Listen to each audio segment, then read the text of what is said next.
Hi everyone. In this video, I'll show you how to fix SD card not detected in Windows.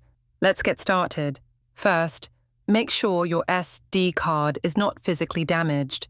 Try inserting it into another computer or device, like a camera or phone, to confirm it works. Also, check your card reader or USB adapter. Sometimes the problem is with the reader, not the card itself. Next, we'll check if Windows has detected the card but hasn't assigned it a drive letter.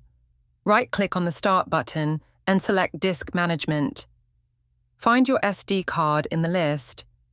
If it doesn't have a drive letter, right-click on it, choose Change Drive Letter and Paths, and assign a new. This often makes the card appear in File Explorer. If it's still not showing up, let's check the driver. Right-click on the Start button and open Device Manager.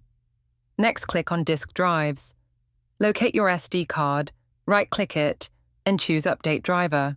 If that doesn't work, uninstall the device, then restart your computer. Windows will reinstall it automatically. And there you have it. If you found this video helpful, don't forget to like, subscribe, and share. Thanks for watching.